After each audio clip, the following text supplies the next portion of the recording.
Hello મારા વહાલા વહાલા વિદ્યાર્થી મિત્રો, કેમ છો? મજામાં? મારું નામ છે ફાલ્ગુન આદ્રોજા, હું રાજકોટથી છું અને તમે જોઈ રહ્યા છો ફિઝિક્સ વિથ ફાલ્ગુન સર. અને વહાલા વિદ્યાર્થી મિત્રો, અત્યારે આપણે જોઈ રહ્યા છીએ ધોરણ 11 ફિઝિક્સ ચેપ્ટર નંબર 6 કાર્ય ઉર્જા અને પાવરનું સ્વાધ્યાય. ઓકે, અને આ સ્વાધ્યાયનો પહેલો લેક્ચર છે. અને નિયમ પ્રમાણે તમારી પાસે ટેક્સ્ટ બુક હોવી જોઈએ, એક લખવા માટે બુક હોવી જોઈએ, પેન તો હોવી જ જોઈએ. લખવું છે તો શેનાથી લખાય? પેનથી લખી શકાય, પેન્સિલ હોય તો વધારે સારું. પેન, પેન્સિલ, ઇરેઝર એ બધું આખો કંપાસ ભેગો રાખવાનો. સાથે સાથે કેલ્ક્યુલેટર હોવું જોઈએ અને લોગ બુક પણ હોવી જોઈએ. આટલી વસ્તુ હશે તો ઇઝીલી આપણે ફટાફટ સ્વાધ્યાય પૂરું કરી દેશું. ઓકે, તો ચાલો શરૂ કરીએ આજનો લેક્ચર. સ્વાધ્યાયનો પહેલો પ્રશ્ન 6.1 ની સાથે ટેક્સ્ટ બુક ઓપન કરો બધાય. ચાલો, થઈ ગયો ઓપન?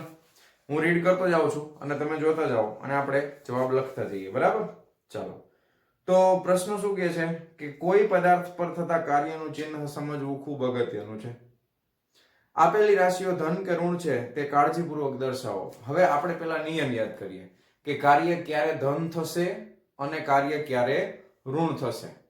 જો પદાર્થ પર બળ લગાવવામાં આવે અને પદાર્થનું સ્થાનાંતર બળ જે દિશામાં લગાવ્યું હોય એ જ દિશામાં થાય તો કાર્ય ધન ગણવામાં આવશે. અને જ્યારે પદાર્થનું સ્થાનાંતર બળની વિરુદ્ધ દિશામાં થાય છે ત્યારે થયેલું કાર્ય ઋણ ગણવામાં આવશે. અને જ્યારે બળ અને સ્થાનાંતર એકબીજાને લંબ હોય ત્યારે થયેલું કાર્ય શૂન્ય ગણવામાં આવશે. નિયમ યાદ આવી ગયો બધાને? ફટાફટ. ઓકે, તો વન બાય વન આપણે જોતા જઈએ. પહેલો કિસ્સો આપણને શું કહે છે કે પહેલા કિસ્સાની અંદર આપણને કીધું છે કે દોરડા સાથે બાંધેલી બાલદી એટલે કે ડોલ કૂવામાંથી બહાર કાઢતા માણસ વડે થયેલું કાર્ય. ઓકે, તો પહેલા કિસ્સામાં ધારો કે આ રીતની એક સરસ મજાની એક બાલદી હોય. તમને ખબર છે આ ડોલ મને આવડી એવી મેં દોરી અને અહીંયા એક દોરડું બાંધેલું હોય અને આ ઉપર ખેંચવામાં આવે છે. ધારો કે આમાં પાણી ભરેલું છે આ બાલદીમાં અને વ્યક્તિ ઉપર ખેંચે છે. તો પહેલા બાલદીનું વજન બળ ક્યાં લાગે? તો કે નીચે. mg જેટલું બળ નીચે લાગતું હશે. વ્યક્તિ બાહ્ય બળની સાથે બાલદીને ક્યાં ખેંચે છે? ઉપર.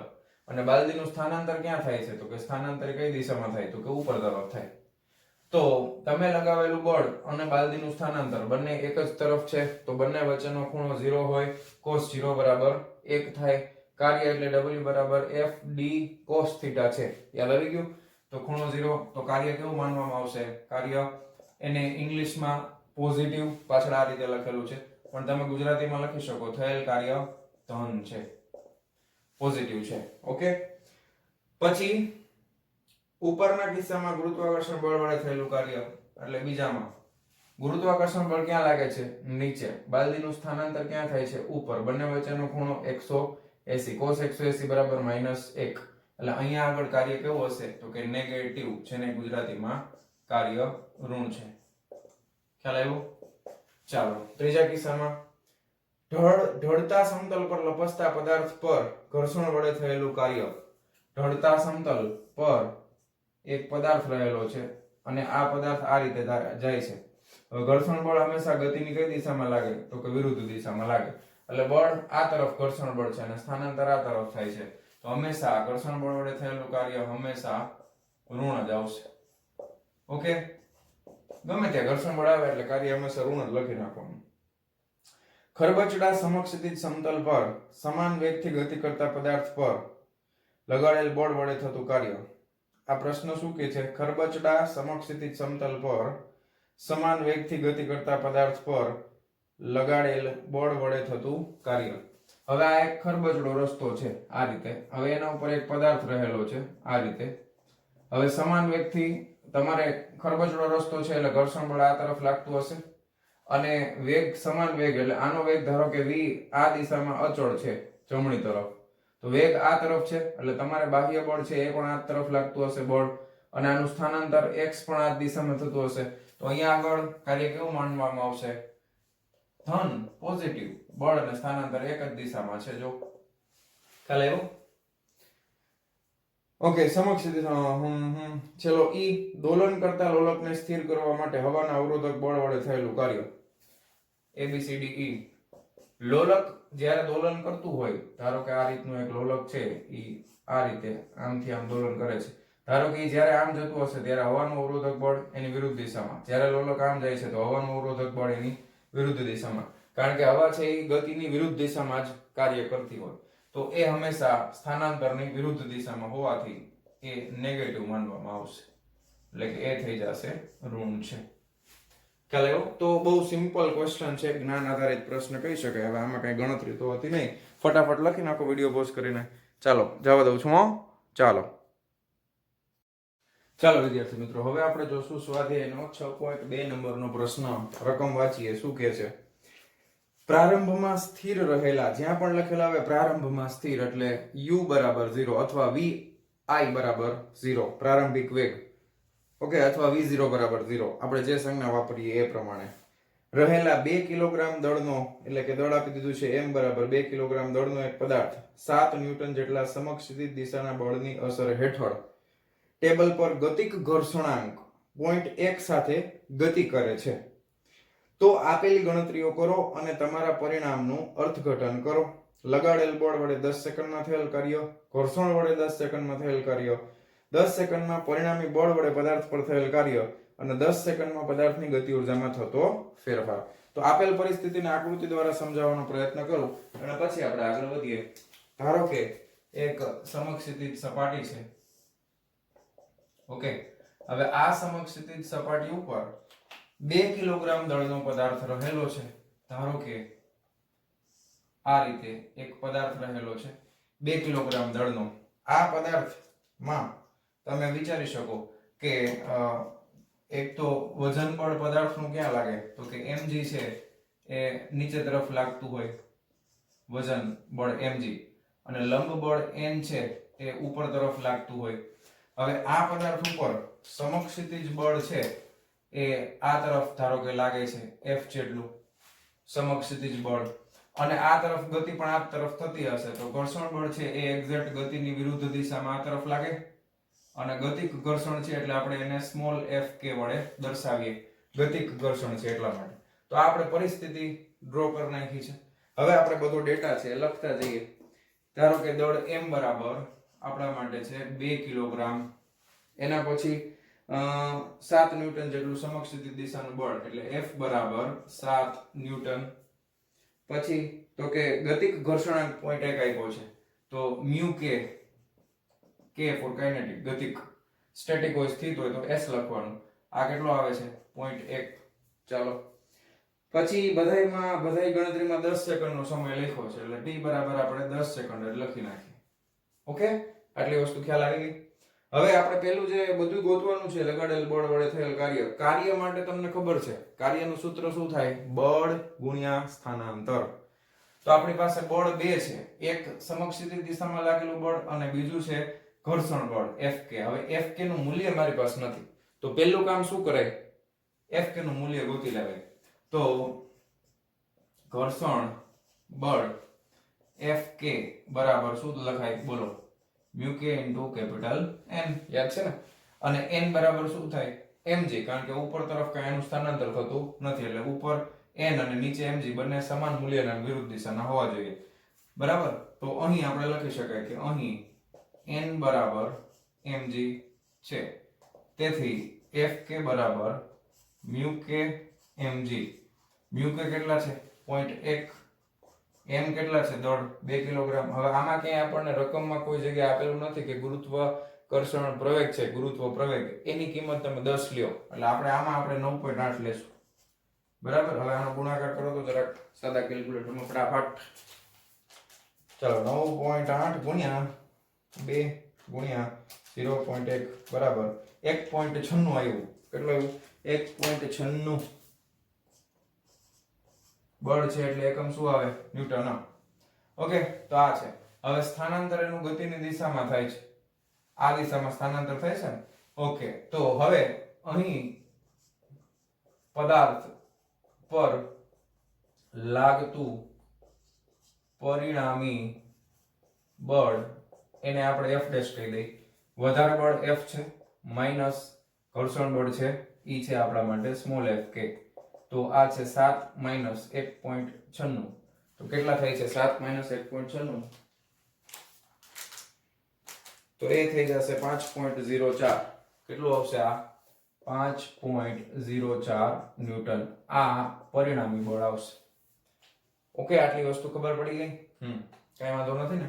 તો આ પરિણામી બળ છે આટલું. હવે આ પરિણામી બળની અસર હેઠળ બળ લાગે અને ગતિ થતી હોય તો પ્રવેગી ગતિ થતી હશે ને. બળ લાગે છે તો કેવી ગતિ થતી હશે? પ્રવેગી ગતિ થતી હશે. તો અહીંયા આગળ મારે આ પદાર્થનો પ્રવેગ ગોતવો છે. તો પ્રવેગ મને મળી જશે. તો અહીં આપણે લખી શકાય કે અહીં f ડેશ f બરાબર દળ ગુણ્યા પ્રવેગ. f બરાબર માં દળ છે m, પ્રવેગ છે a. તેથી લખી શકાય કે પ્રવેગ a બરાબર f ડેશ ના છેદમાં m. f dash 5.04 divided by દળ એટલે 2. ઓકે, તો 5.04 ભાગ્યા 2 કરો. ચાલો, તો એ મળશે 2.52. કેટલો મળે છે? 2.52 મીટર પ્રતિ સેકન્ડનો વર્ગ. આટલો પ્રવેગ આપણને મળ્યો. હવે આપણે શું કરશું તો કે 1 by 1 બધા જ ક્વેશ્ચનના જવાબ આપણે મેળવતા જશું. પહેલો પ્રશ્ન આપણને એમ કહે છે જો કે લગાડેલ બળ વડે 10 સેકન્ડમાં થયેલ કાર્ય. પહેલા પ્રશ્ન માટે તો 1 by 1 પહેલો લગાડેલ બળ એટલે કયું છે? f. લગાડેલ બળ વડે 10 સેકન્ડમાં થયેલ કાર્ય. તો લખતા જઈએ લગાડેલ બળ વડે 10 સેકન્ડમાં થયેલ કાર્ય.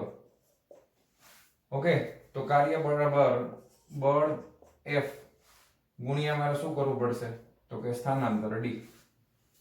હાલો, સ્થાનાંતર ક્યાં છે આપણી પાસે? સ્થાનાંતર તો કે સ્થાનાંતર તો નથી આપ્યું તો શું કરવાનું? ગોતવું પડે ને. બળ ગુણ્યા સ્થાનાંતર. સ્થાનાંતર તો આપ્યું નથી તો સ્થાનાંતર મારે ગોતવું પડશે. તો તમારે પહેલા સ્થાનાંતર ગોતવાનું. તો અહીં સ્થાનાંતર છે d. ધારો કે સ્થાનાંતર બરાબર સૂત્ર ગતિનું બીજું સમીકરણ s = ut + ½ at સ્ક્વેર. તો પ્રારંભિક વેગ તો 0 છે તો ut + ½ at સ્ક્વેર. અહીં u બરાબર કેટલા છે? 0. શું કામ? કારણ કે રકમમાં લખ્યું છે. ઓકે, સ્થિર સ્થિતિમાંથી શરૂ કરે છે એટલે u પ્રારંભિક વેગ કેટલો થઈ જશે?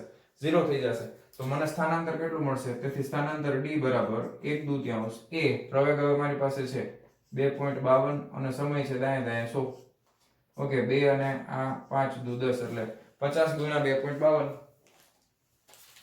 ચાલો કરો એટલે 126 આવશે. સ્થાનાંતર કેટલું આવશે? 126 મીટર. ઓકે, તો આ સ્થાનાંતર મળી ગયું. તેથી લગાડેલ બળ વડે થતું કાર્ય. તેથી લખી શકાય કે d બરાબર fd. બળની દિશામાં સ્થાનાંતર થાય છે એટલે અહીંયા તમારે લખવું હોય તો fd cos θ પણ લખી શકો અને cos θ બળની દિશામાં એટલે cos 0 થાય.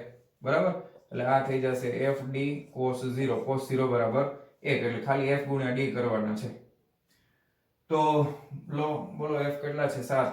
સ્થાનાંતર 126. 126 ગુણ્યા 7 કરો.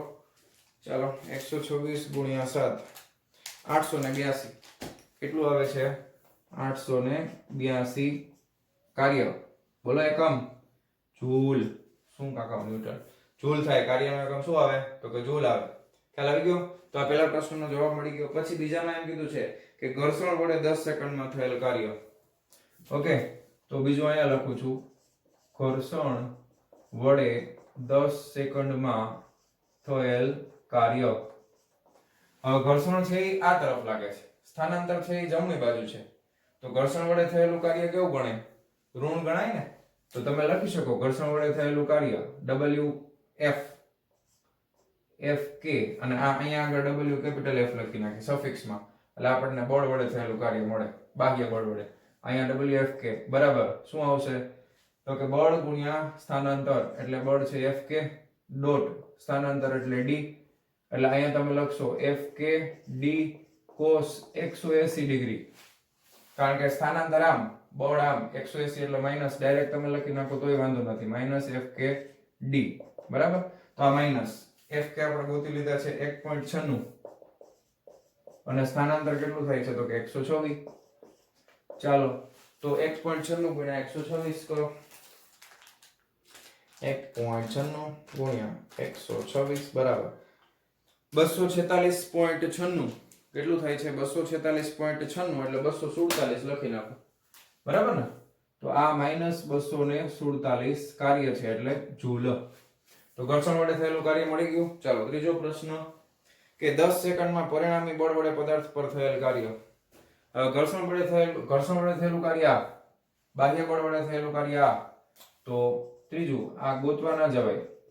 પરિણામી બળ વડે થયેલ કાર્ય બરાબર કુલ કાર્ય એટલે બાહ્ય બળ અને પ્લસ આ બેનો સરવાળો કરાય તો WF પ્લસ WFK ઓકે એટલે 882 માઈનસ 247 તો 882 માઈનસ 247 કરો ચાલો કરી નાખીએ 882 માઈનસ 247 બરાબર 635 ન્યૂટન સોરી જૂલ 635 જૂલ મળશે ઓકે અને ચોથા પ્રશ્નમાં કીધું છે કે 10 સેકન્ડમાં પદાર્થની ગતિ ઉર્જામાં થતો ફેરફાર તો જે કાર્ય થતું હોય ને કુલ કાર્ય એટલો જ ગતિ ઉર્જામાં ફેરફાર થાય પણ છતાંય આપણે ગતિ ઉર્જાના ફેરફાર માટે ગણીએ છીએ કે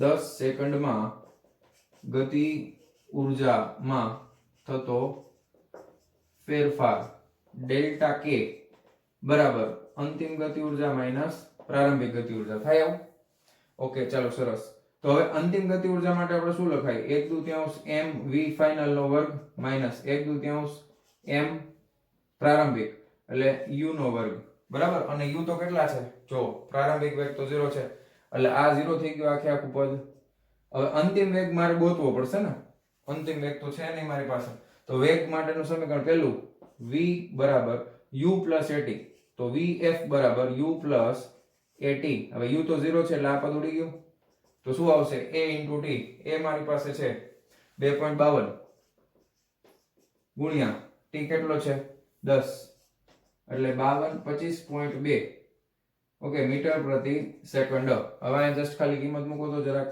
જગ્યા ઓછી છે પણ થઈ જાય વાંધો નહીં આવે 1/2 ગુણ્યા 2 ગુણ્યા આ 25.2 નો વર્ગ 1/2 mv સ્ક્વેર તો આ બગડો ગયા 25.2 નો વર્ગ કરો 635 આવે ફેર નો પડે કાંઈ કરી લ્યો ચેક હાલો 25.2 ગુણ્યા 25.2 635.04 આવ્યો ને 635 તો 635 જૂલ ડાયરેક્ટ લખી નાખો તો લખી શકાય પણ એમાં તમારે લખવું પડે કાર્ય ઊર્જા પ્રમેય પ્રમાણે થયેલ કુલ કાર્ય બરાબર ગતિ ઊર્જામાં થતો ફેરફાર તો આ છે સ્વાધ્યાયનો 6.2 નંબરનો પ્રશ્ન લખી નાખો ફટાફટ વિડિયો પોઝ કરીને ચાલો જવા દઉં છું લખી નાખજો ચાલો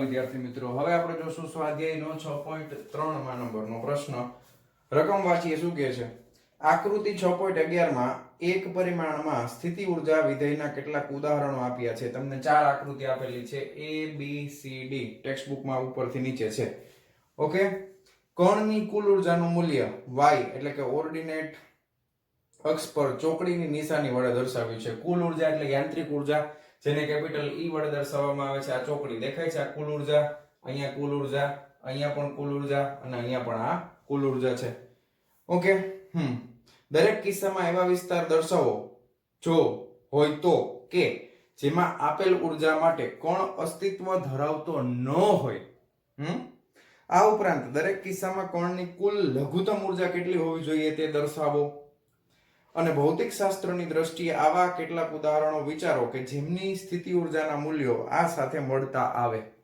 આટલી વસ્તુ કરવાની છે આપણે તો આકૃતિને ધ્યાનથી સમજજો કે અહીંયા આગળ બધાયમાં એક વસ્તુ અમુકમાં આપેલી છે અમુકમાં નથી આપેલી એ ખાસ ધ્યાનથી જોવો તમે કે જ્યાં આકૃતિ શરૂ થાય ને ત્યાં તમારે V1 સમજવાનું છે ધારો કે આમાં બ્લુ લાઈન અહીંયાથી શરૂ થાય છે તો આ અહીંયા આગળ પ્રારંભિક સ્થિતિ ઊર્જા એટલે આને V1 સમજવાનું બરાબર તો અહીંયા આગળ V1 બરાબર 0 થઈ જશે પછી બીજા નંબરની આકૃતિમાં અહીંયા છે તો આ જે બ્લુ લાઈન અહીંયાથી ચાલુ થઈ તો આને V1 સમજવાનું છે અહીંયા ત્રીજા કેસની અંદર બ્લુ લાઈન અહીંયાથી શરૂ થાય છે તો અહીંયા V1 સમજવાનું છે ચોથા કેસની અંદર 0 થી જ શરૂ થાય છે તો અહીંયા આગળ આપણે V1 સમજવાનું છે ઓકે V1 આ ઉપર V0 અહીં -V1 ઓકે તો આ પહેલા એક વસ્તુ સમજી લેજો એ તમે તમારી ટેક્સ્ટ બુકમાં એટલો ફેરફાર કરી શકો છો હવે આપણે જોઈએ કે શું કરવાનું છે તો પહેલા તમને બધાને ખ્યાલ છે કે આપણને ખબર છે કે ભાઈ યાંત્રિક ઊર્જા બરાબર શું થાય તો કે યાંત્રિક ઊર્જા બરાબર સ્થિતિ ઊર્જા વત્તા ગતિ ઊર્જા થાય ને એટલે યાંત્રિક ઊર્જા E બરાબર સ્થિતિ ઊર્જા U પ્લસ ગતિ ઊર્જા એટલે K થશે આમ સ્થિતિ ઊર્જા અહીંયા આપણે V ચાલો તો સ્થિતિ ઊર્જા V પ્લસ ગતિ ઊર્જા એટલે કેપિટલ K હવે ગતિ ઉર્જાને જો કરતા બનાવીએ તો શું થશે E માઇનસ V, એટલે કુલ ઉર્જા માઇનસ સ્થિતિ ઉર્જા. તો ગતિ કરતા કોણ માટે કે હંમેશા ધન હોય છે. તેથી k નું મૂલ્ય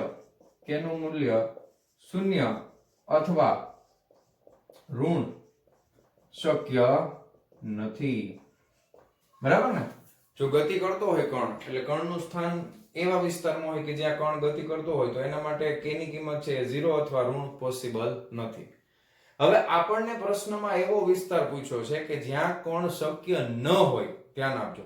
એટલે અહીંયા આપણે બે પ્રશ્નોના જવાબ લખશું. એક આપણે લખશું લઘુત્તમ સ્થિતિ ઉર્જા અને બીજું આપણે લખશું કણ કયા વિસ્તારમાં શક્ય નથી. બે વસ્તુના જવાબ આપણે લખશું. ધ્યાન રાખજો. પહેલી આકૃતિમાં તમે જોઈ શકો છો કે અહીંયા આગળ 0 છે, અહીંયા આગળ a છે અને અહીંયાથી વધતું જાય છે. ટેક્સ્ટબુકમાં અહીંયા લગભગ એ નથી લખ્યું, તમે લખી નાખજો. એટલે આટલા વિસ્તારમાં આ કુલ ઉર્જાનું મૂલ્ય છે એ સ્થિતિ ઉર્જા તમે જોશો તો અહીંયા બ્લુ લાઈન નથી, એનો મતલબ એમ કે અહીંયા સ્થિતિ ઉર્જા 0 છે. તો તમે અહીંયા લખી શકો કે અહીંયા આગળ સ્થિતિ ઉર્જાનું મૂલ્ય કુલ ઉર્જા કરતા ઓછું છે.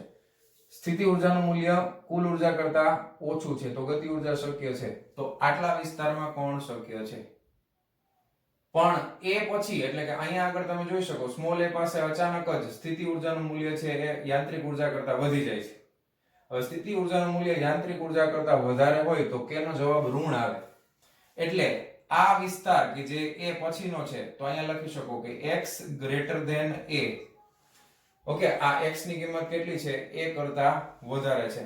માં કોણ શક્ય નથી. શું કામ શક્ય નથી? કારણ કે અહીંયા આગળ k નું મૂલ્ય ઋણ આવે છે. ઓકે, તો k ના ઋણ મૂલ્ય માટે કોણ શક્ય નથી. તો કોણ આ વિસ્તારમાં શક્ય છે, આ વિસ્તારમાં શક્ય નથી.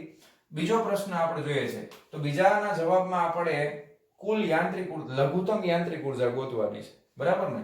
તો લઘુત્તમ યાંત્રિક ઉર્જાના સૂત્ર લખવું હોય તો E મિનિમમ બરાબર સ્થિતિ ઉર્જા પણ મિનિમમ થવી જોઈએ, લઘુત્તમ વત્તા ગતિ ઉર્જા પણ લઘુત્તમ હોવી જોઈએ. તો આલેખમાં તમે જુઓ કે યાંત્રિક ઉર્જા અમારે જોઈએ છે તો લઘુત્તમ સ્થિતિ ઉર્જા કેટલી છે? તો કે અહીંયા આગળ જુઓ, અહીંયા શૂન્ય છે. લઘુત્તમ સ્થિતિ ઉર્જા કેટલી છે? શૂન્ય. પ્લસ ગતિ ઉર્જા લઘુત્તમ કેટલી છે? તો કે લઘુત્તમ ગતિ ઉર્જા આ વિસ્તારમાં ગતિ ઉર્જા તો ઋણમાં વહી જાય છે, માઈનસ, તો એને આપણે શૂન્ય લખી નાખીએ.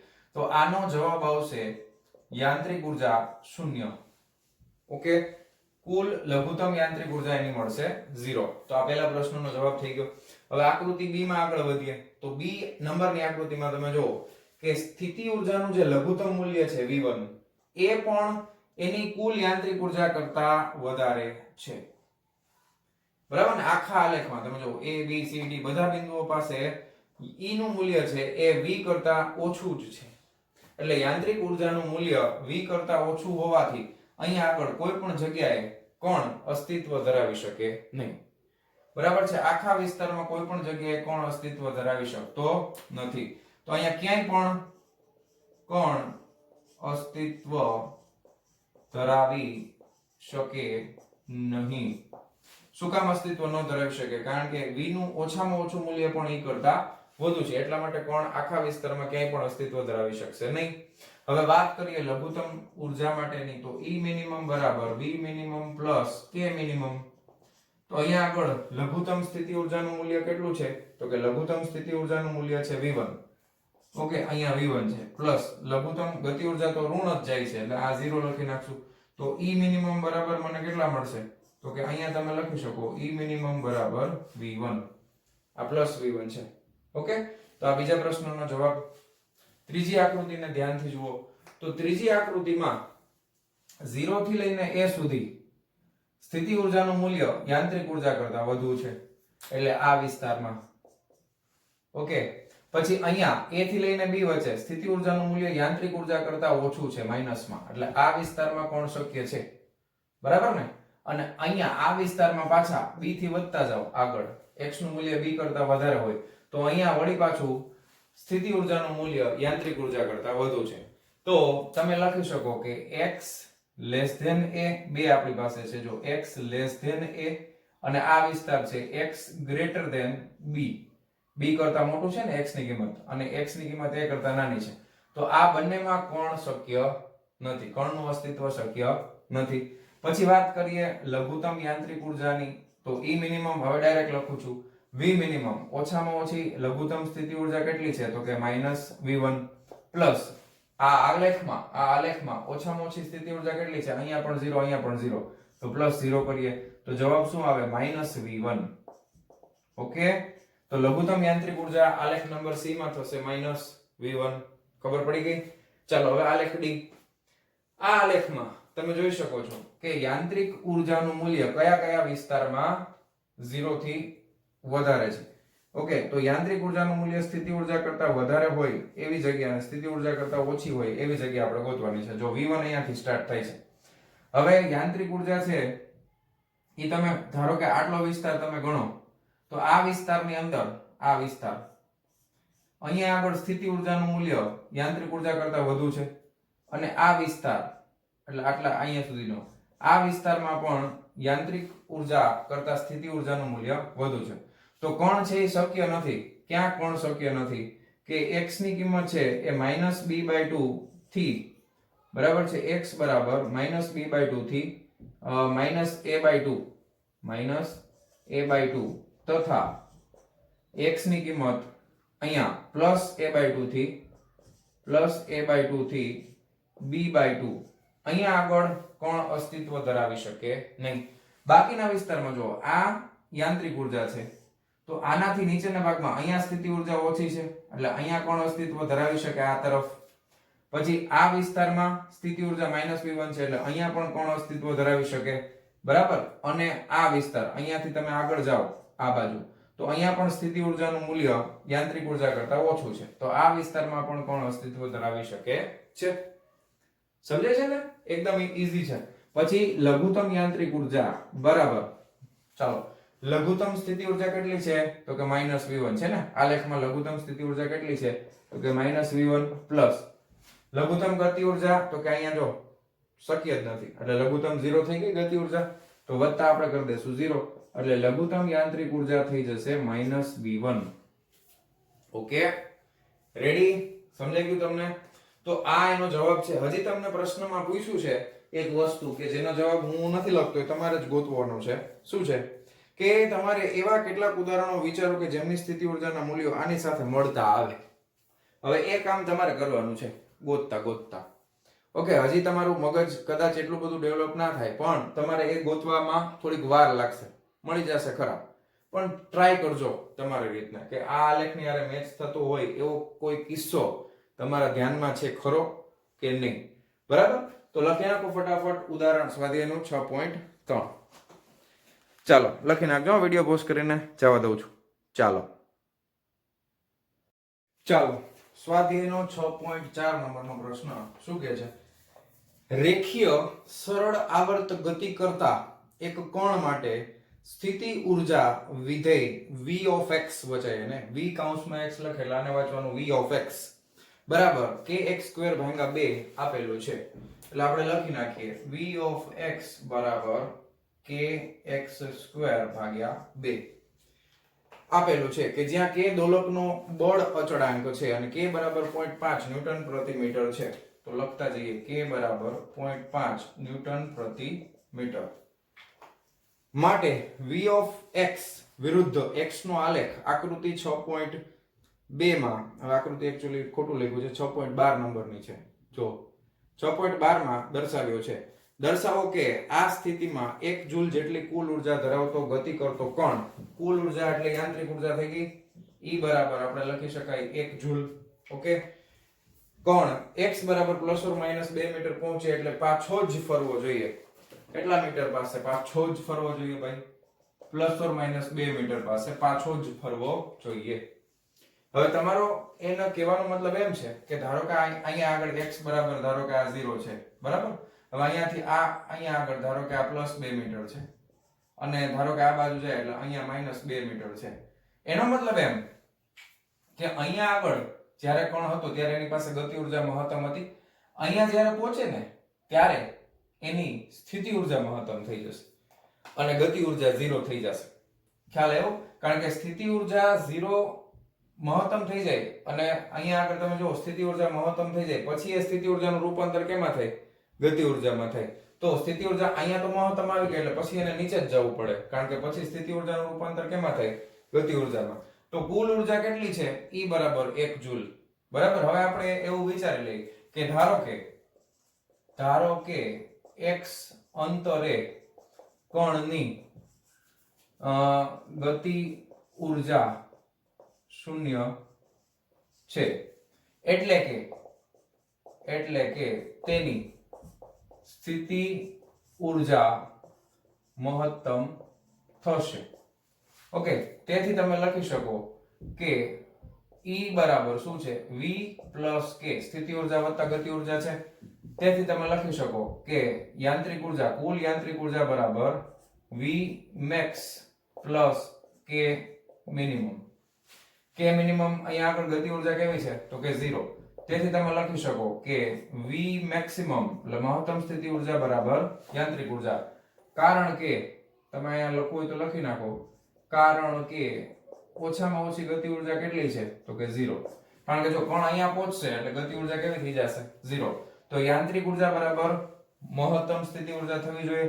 તેથી તમે લખી શકો કે મહત્તમ સ્થિતિ ઉર્જા એટલા માટે અહીંયા આગળ તમારી પાસે સૂત્ર શું છે?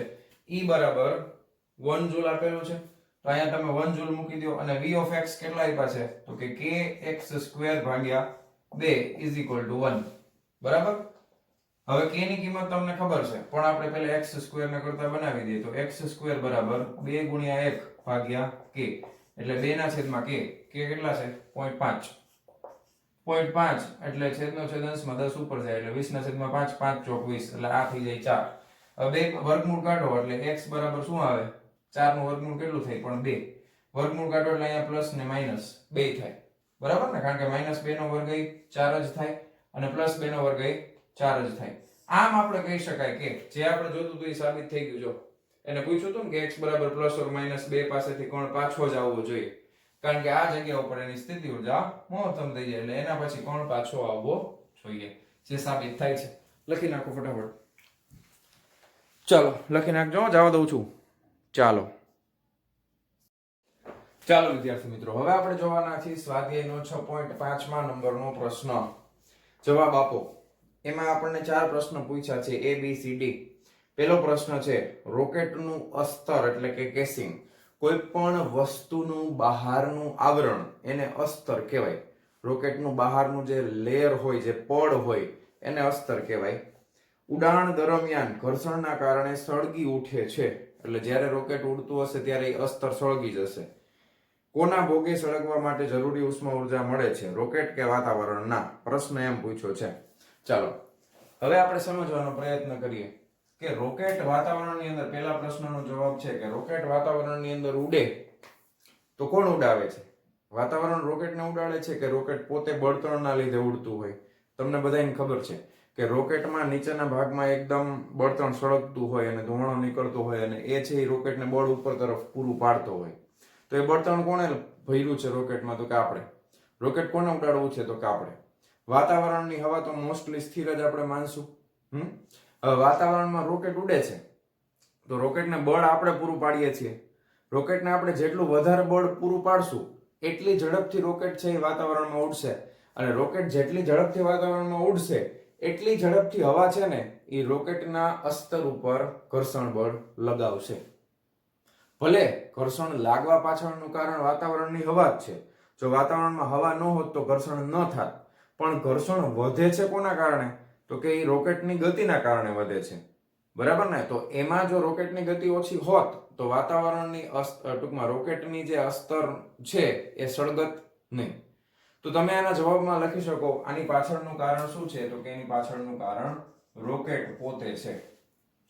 ઓકે, જવાબ તમારે તમારી ભાષામાં થોડો ઘણો શબ્દોમાં ફેરફાર કરીને લખી શકો છો. હું અહીં ખાલી રોકેટ લખું એટલે તમારે ખાલી રોકેટ લખવાનું નહીં, તમારે બધું લખવાનું કે રોકેટ જ્યારે વાતાવરણમાં ગતિ કરે છે ત્યારે એ રોકેટના બહારના ભાગમાં એટલે કે રોકેટના અસ્તરમાં હવાનું ઘર્ષણ બળ લાગે છે અને આ ઘર્ષણ બળના કારણે એ ઘર્ષણનું રૂપાંતર ઉષ્મા ઉર્જામાં થાય છે અને આ ઉષ્મા ઉર્જાના કારણે રોકેટનું બહારનું અસ્તર સળગી ઉઠે છે.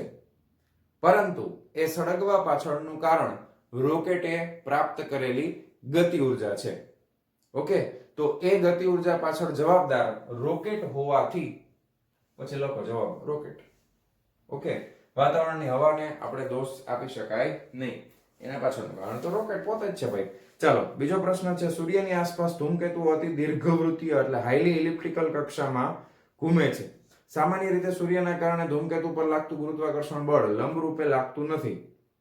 તેમ છતાં ધૂમકેતુની સંપૂર્ણ ભ્રમણ કક્ષા દરમિયાન તેના પર લાગતા ગુરુત્વાકર્ષણ બળ વડે થયેલ કાર્ય શૂન્ય હોય છે. શા માટે?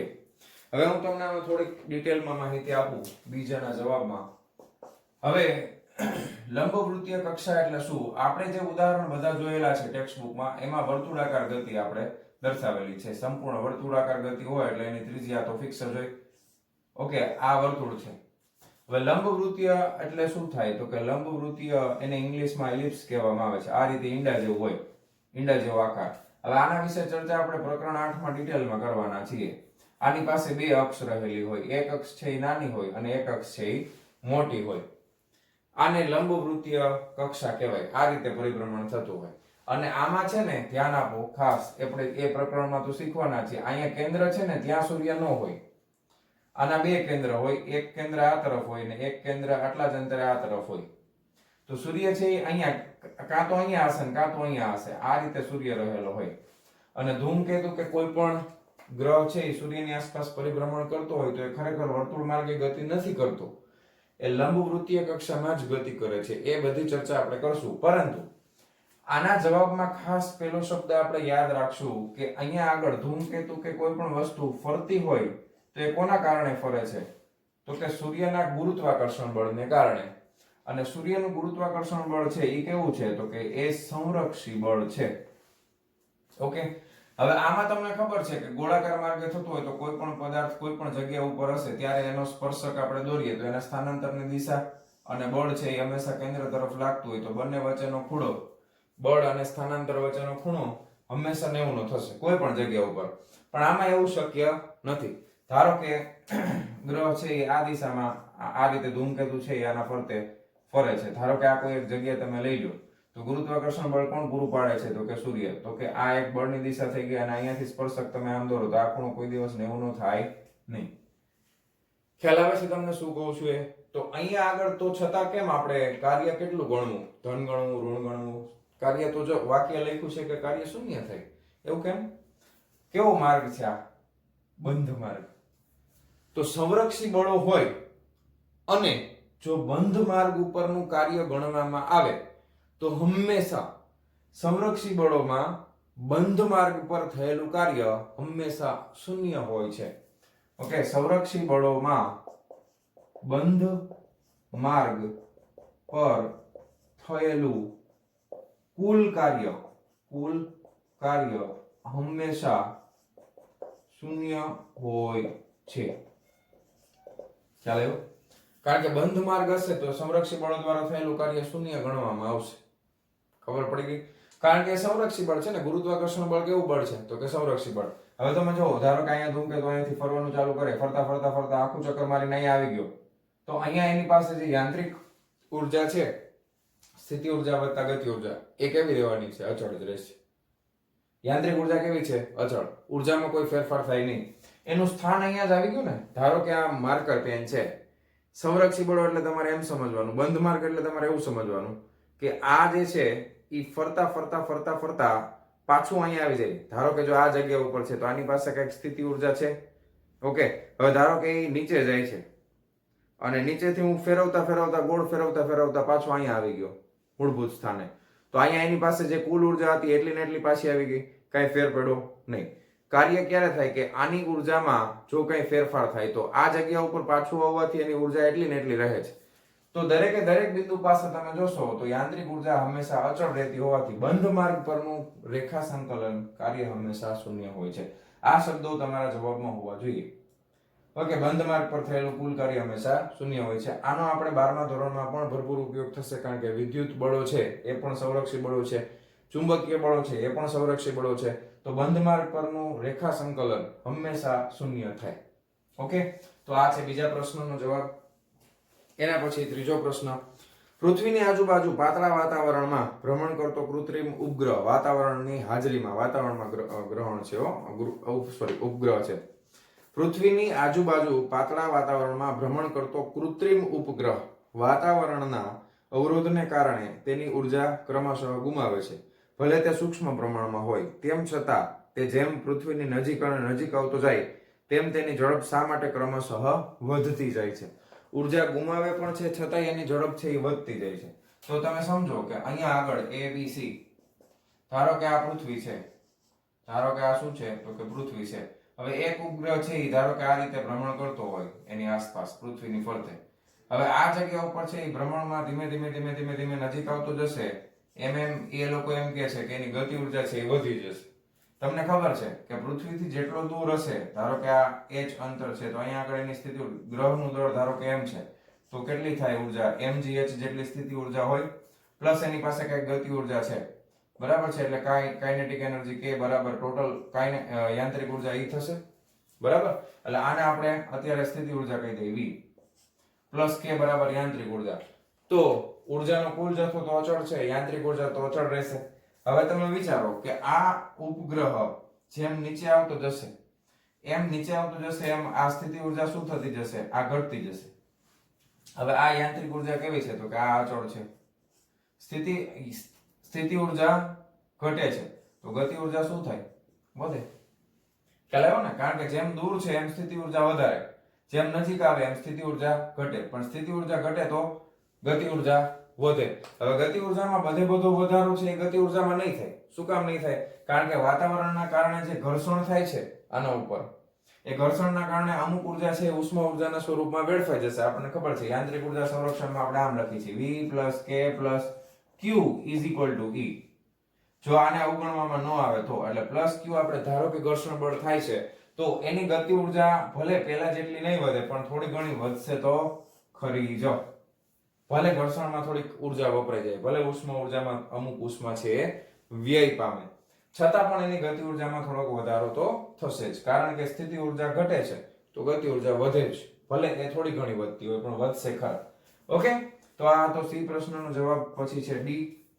ચાલો, શું કહે છે એમાં આકૃતિ તમારે ધ્યાનમાં લેવી પડશે. આ વાળી, આના વાળી આકૃતિમાં એક માણસ તેનો હાથોમાં 15 કિલોગ્રામ દળ ઉચકીને 2 મીટર જેટલું ચાલે છે આકૃતિમાં. અને આકૃતિ નંબર 2 માં તે આટલું જ અંતર દોરડું ખેંચતા ચાલે છે. દોરડું ગરગડી પરથી પસાર થઈને તેના બીજે છેડે 15 કિલોગ્રામ જેટલું દોડ લટકાવેલ છે. કયા કિસ્સામાં વધુ કાર્ય થયું હશે? તો પહેલા કિસ્સામાં તમે વિચારો, પહેલા કિસ્સામાં આપણે હું માણસ નથી દોરતો, આ ધારો કે આ દળ m છે અને આનું સ્થાનાંતર થાય છે. હવે આના ઉપર વજન બળ mg ક્યાં લાગે તો કે નીચે, અને સ્થાનાંતર કઈ દિશામાં થાય છે તો કે આ દિશામાં. તો કે બળ અને સ્થાનાંતર વચ્ચેનો ખૂણો કેટલો છે તો કે 90. તો આના માટે તમે કાર્ય લખશો એટલે બળ ગુણ્યા સ્થાનાંતર કરો, fd cos θ. હવે અહીંયા cos કેટલા આવે? cos 90. તો fd cos 90, cos 90 બરાબર 0. તો પહેલા કિસ્સાની અંદર થયેલું કાર્ય, પહેલા કિસ્સામાં થયેલું કાર્ય કેટલું થઈ જશે? 0. બીજા કિસ્સાની ચર્ચા કરીએ. બીજા કિસ્સાની અંદર ધારો કે આ ગરગડી છે, ગરગડીમાં અહીંયા વજન લટકાવેલું, દળ લટકાવેલું છે, સોરી, બરાબર. અને પછી એને આ તરફ અહીંયા તણાવ બળ લાગશે અને આ તરફ સ્થાનાંતર થાય છે. એટલે આના માટે તમે જો બળ છે એ ઉપર તરફ લાગે છે અને સ્થાનાંતર છે એ પણ ક્યાં થાય છે તો કે ઉપર તરફ થાય છે. તો આ કિસ્સામાં બળ અને સ્થાનાંતર વચ્ચેનો ખૂણો કેટલો લેવો પડે? 0. તો કઈક કાર્ય થશે. તો અહીંયા આગળ તમે કાર્ય લખી શકો અને ગોતી પણ શકો. W બરાબર fd cos 0, cos 0 બરાબર 1. તો f * d. ઓકે, અને આ f કેટલું થાય તો કે દોરીમાં તણાવ બળ જેટલું થાય. f બરાબર mg * d. તો આ રીતે તમને કાર્ય મળી જશે. ગોતવું હોય તો ગોતી પણ શકે.